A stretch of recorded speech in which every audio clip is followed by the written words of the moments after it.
Just ahead on Black Issues Forum, from Duke University to Novant Health, as more and more private companies require COVID vaccination, a look at workers' rights. The bill to control indoctrination in schools moves forward, and Biden sinking approval rating. Is it Afghanistan or more? Stay with us.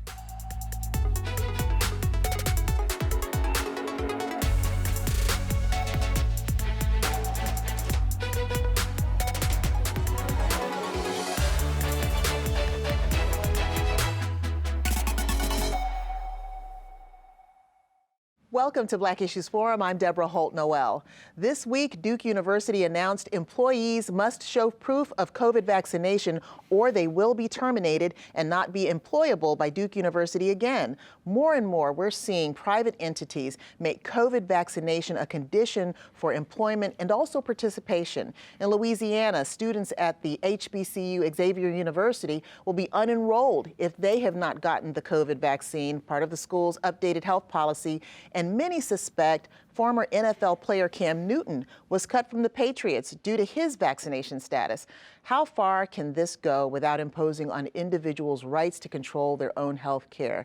I'd like to welcome Terrence Dewberry, Vice President of the North Carolina AFL-CIO and President of ATU Local 1328, representing transportation and maintenance workers for Duke University Transit, Go Raleigh Transit, and Wade Transit in Wilmington.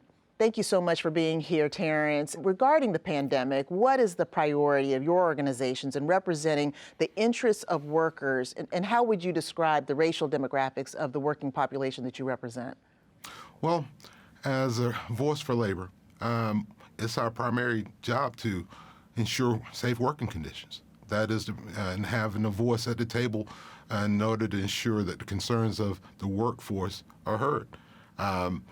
With our demographics, of course, the demographics is more or less Latino and African American, a lot of females, and we want their safety, the safety of their family and themselves during this pandemic.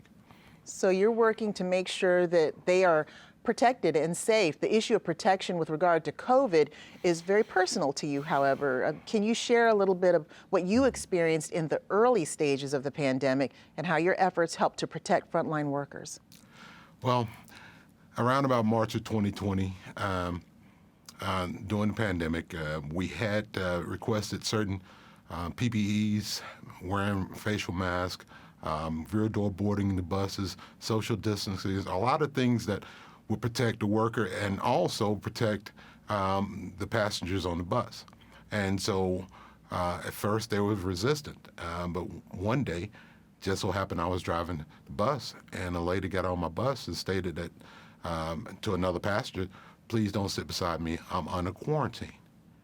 And of course this is the early stages of the pandemic, and it really, I was really scared, I really was. So I stopped the bus, called into dispatch, and they sent a supervisor and police out. Long story made short, they removed the person from the bus, which was directed to get on the bus because the person had been at Wait Med the whole night getting tested and got on the bus when they were supposed to be under quarantine. So that's a concern for the passenger of not even having a way to get home during this pandemic, and then exposing two other routes before she got on my bus. Right. I was instructed to go back to the base. I was walked out of the facility without entering the building. And what the next 15, 20 minutes was really disturbing to me because I had no instruction. I had no idea of how to come to my house, enter my house without potentially affecting my family. But so, you did that, and that was stressful and traumatic to you. You isolated, as I recall you sharing with me earlier, and from that state of isolation and self-quarantine, you negotiated for the rights of the people who you represent. Yes, I guess it gave me a first-hand experience at the beginning.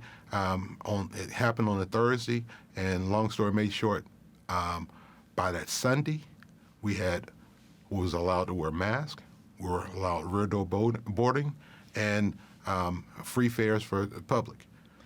free fare for the public. Yes. It's just amazing how all of this unfolds and impacts larger society. In your view, do the workers resent the requirement of the COVID vaccination, or do they feel like it's restricting their freedoms? Do they welcome the protection? I'm happy to state that about 90% of our workforce is vaccinated. And when you're on the front line facing unknown dangers, you want to be as safe as possible. So we have some people that may have a medical condition that restricts them from taking the vaccine, or religious situation. So we are pro-safety. We feel that everyone deserves the right to be safe in the working force, in a working environment. Why isn't a requirement like this, an edict like this, an infringement on the workers' rights? Well, we're fortunate enough to have a labor organization representing the people that will have a voice and a say, and we are a proponent of the vaccine. We're a proponent of all the safety issues that at the workforce. So I think that safety is number one. So who's complaining?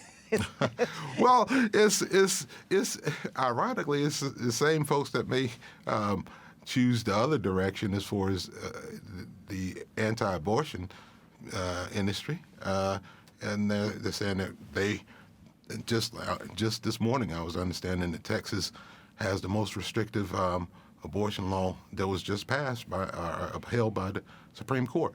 So is the people are saying that they don't want to have the vaccine and have the right to not take the vaccine, or some of the people are saying that a woman doesn't have the right to protect her body, and so. Well, North Carolina and the whole nation actually are already suffering worker shortages. So do you think that this requirement will impact companies and larger society in terms of that labor force? I think so. I think this pandemic has brought forth some glaring problems in the workforce, especially those that are not represented by labor. But companies are going to have to treat people better. They're going to have to come up with creative ways to train and retain people. They're going to have to also recruit and offer a safe working environment. It should affect the workers. It's going to change the whole dynamics of the workforce as far as what the employees demand and what the employer can offer. Well, this pandemic has certainly created changes. Terrence, Dewberry, thank you so much for your time today. Thank you for having me.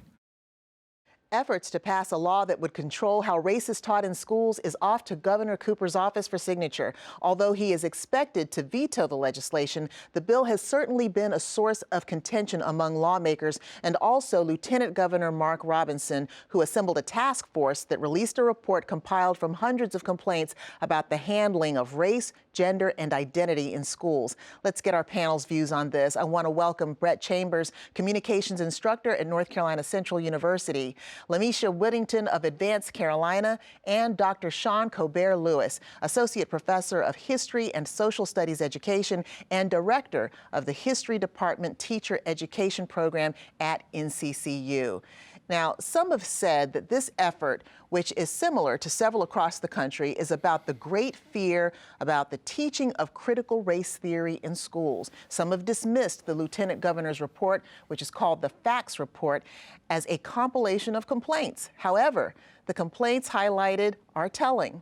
One that jumped out at me was this one. It said, "My daughters quickly learned to just write papers, assignments, from the teacher's point of view to get an A," and that's exactly what they got. They wrote countless papers supporting the BLM movement, although they did not support it, as they are not racist, nor were raised to be. But with so much focus on racism, they just played the game. Dr. Colbert-Lewis, what is happening in our schools and around some of these fears? I believe some of these fears are a direct result of a lot of the media coverage that has, when it comes to either the late Mr. George Floyd in Minnesota, or what happened to Miss Breonna Taylor in Kentucky. You know, a lot of these stories and a lot of feelings of anguish, uncertainty, maybe some feelings of guilt has caused this kind of response. I think in psychology they call this sort of like cognitive dissonance, where deep down a person feels really upset about a situation, and sometimes a natural defense that each of us as human beings may have is to build a wall, and within that wall we may develop some counter opinions to help distract from the realities of the systemic inequalities that have happened. When I say inequalities, I mean just that, whether it comes from the inequalities that women still face in academia or in the workforce, or inequalities individuals face based on their sexual orientation, inequalities individuals face based on their religion, gender, ethnicity, socioeconomic status. The list goes on and on. And I think there needs to be a retraining or rediscussion in a lot of our K-12 circles and also our education circles about what some of these words mean. Apparently and obviously so. When I hear and I read about fears like this, Brett, let me get your thoughts on this. Certainly to Dr. Colbert-Lewis's point, people are maybe having cognitive dissonance, but this is not something new. People are having disinformation and misinformation because people also do this thing called confirmation bias. So that's being used against different sectors because they have different information. So if you get different information, you base your reaction on what the information that you consume, and then you feel, as my students would say, a certain kind of way about it. And then we have a discussion. Our discussion may turn to an argument quickly because we're not basing it on any common facts. So that's where part of it is. And the powers that be are making sure that we keep that so that they don't have to deal with it. It's the powers that be that I think is concerning.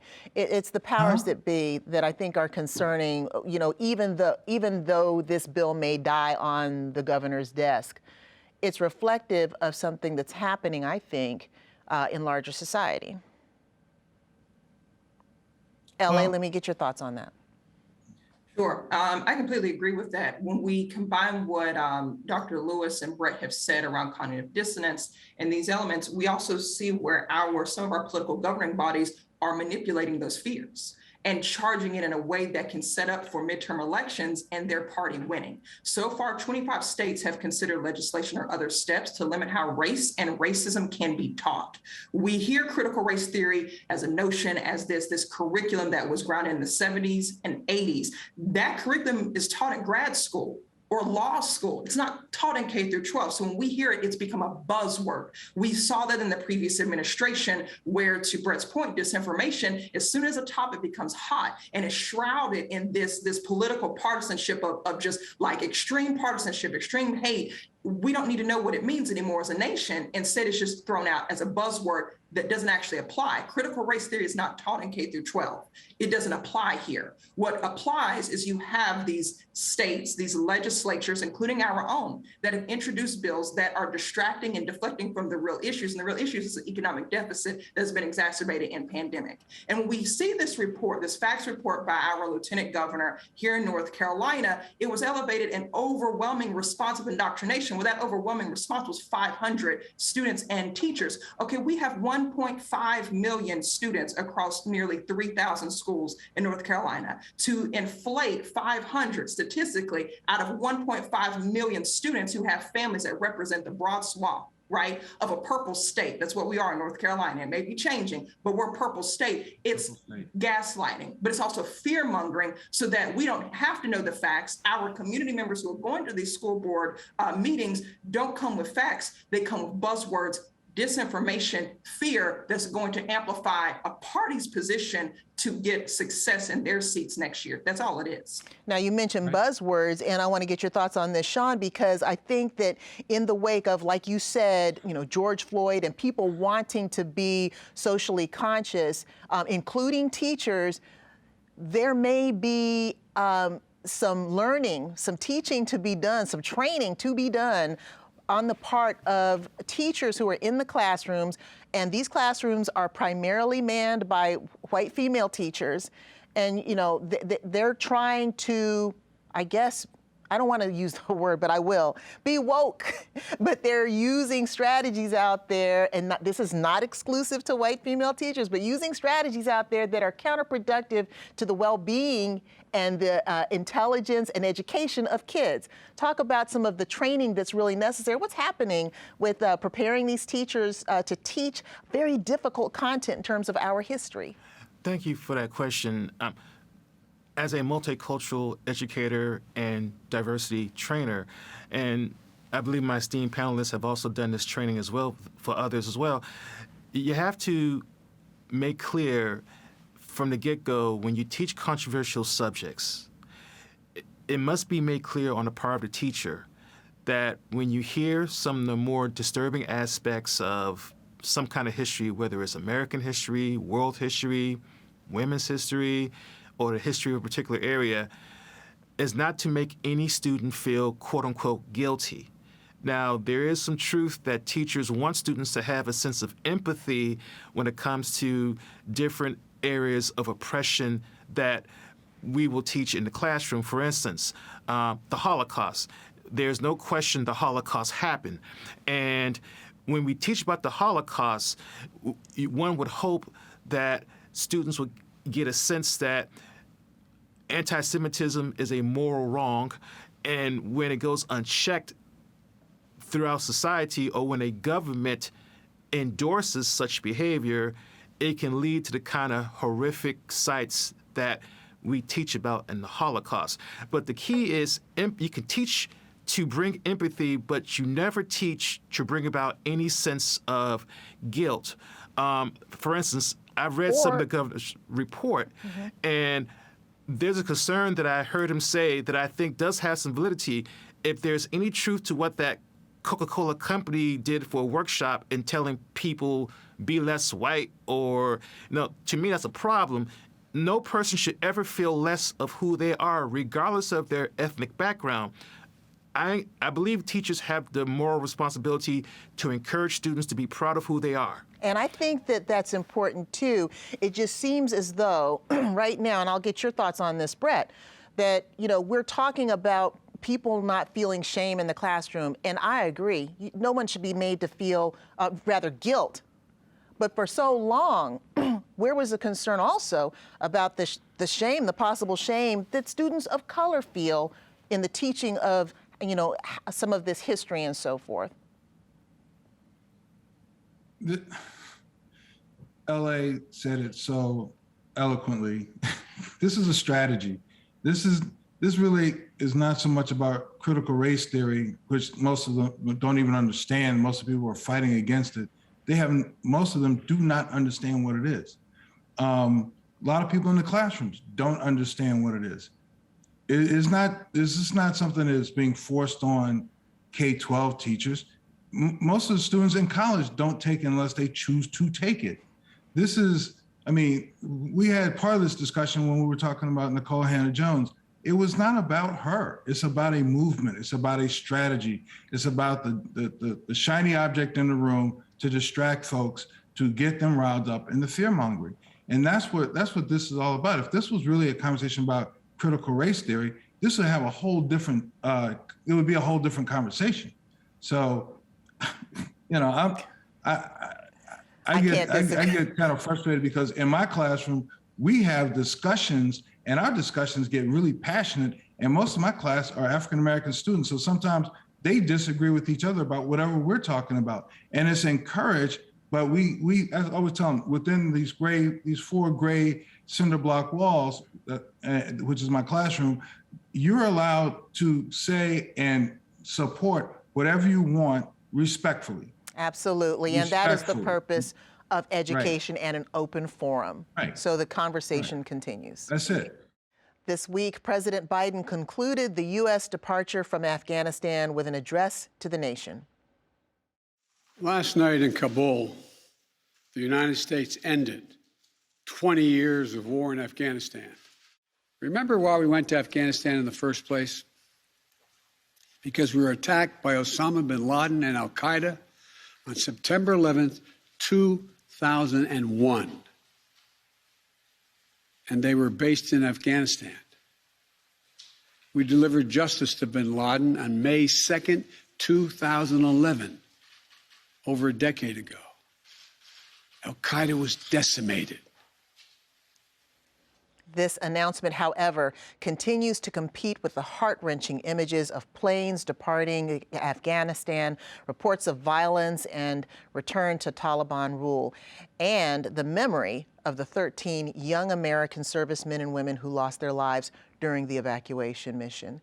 And now Biden's approval ratings have reached an all-time low. So, LA, with that low rating, is this about Afghanistan, and certainly not to dismiss, public sentiment, or are there other things contributing? There are other factors contributing. Afghanistan absolutely is not just a plight, but just really harmful and hurtful for the many service members and the families that are dealing with the aftermath of what war really means. And that means over 20 years, not just this year, right? But in addition to that, right, the low approval rating of Biden is also the associated economic fallout, the economic deficit, the loss of jobs, the loss of wages, the loss of health insurance, especially the impact on rural communities that were already in deficit pre-pandemic. Well, that's a part of that low approval rating. The other is the mishandling continually of how we're doing the Delta variant, right? The how we're handling the lack of shutdowns, the lack of how we're resourcing communities. What does it really mean with the American Rescue Plan? That money is still yet to be seen. But those are the three main factors for the low approval rating. But to back it up a bit more, Biden was actually elected under a historic low approval rating because of two things: negative partisanship, which just means that there's a stronger hate amongst party lines. The polls that were taken 40 years ago, Democrats felt kind of neutral about Republicans. Republicans felt neutral about Democrats. That's changed. That changed with the administration of the Obama era that unveiled a lot of racism and still racial tension under the underbelly of our nation. And then it was exacerbated under the Trump era administration because, of course, the vitriol, the terminology we hate, the state sanctioned violence that was ongoing. That has changed how Americans feel about politics, about the hopefulness in presidency. And even though we turned out to rock the vote, we were so apathetic because we are cautious due to the fact that our people are still being murdered, due to the fact that economic deficit is still at an all-time high and houselessness is even higher, right? And so those are the factors that are contributing to a low approval rate even before Biden stepped into the office. The last thing is generally, presidents who come in, new presidents, they come around a 60% approval rating, right? 60% or higher. Biden came in at only 53%. Wow. That's very telling, and Dr. Colbert-Lewis, I want to ask you, have expectations been where they ought to be in terms of Biden's delivery on campaign promises and on everything that was expected of him? He has been successful in some areas. I think when it comes to addressing the devastation of the coronavirus, he's gotten high marks, given doctors a chance to use their science and knowledge to help the common good versus political decisions determining how this virus should be fought, which was a big criticism of the previous presidential administration. He has been successful in that regard. I think right now the sting of Afghanistan, as LA said brilliantly, definitely is playing on a lot of Americans' feelings, understandably. Absolutely. But I think when things settle down, I believe the polls may go up slightly. When I checked the Washington Post poll not too long ago, he was down to, I think, 49.5%. Well, time, I'm sorry to cut you. Time will certainly tell. I want to get Brett in here because I want to know your thoughts on what public opinion will foretell as we enter the midterm elections. Oh, it's going to come, and I think the Afghan situation has to be dealt with.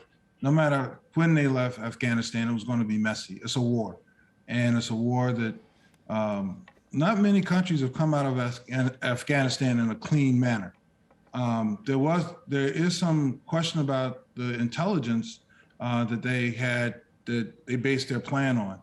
But as to quote Mike Tyson in this instance, everybody has a plan until they get punched in the face. And we got punched in the face. And we didn't recover well. It'll be interesting to see how they handle it. But his steadfastness to let's get out of here may have led to some of this downfall. And I think they overestimated how the Afghani trainees, the Afghani army, was going to respond. And I think that was probably one of their biggest intelligence failures. But the intelligence community, they don't believe that we're done yet. No. I mean, they always have There's more to come. Plan A through Z. More to come.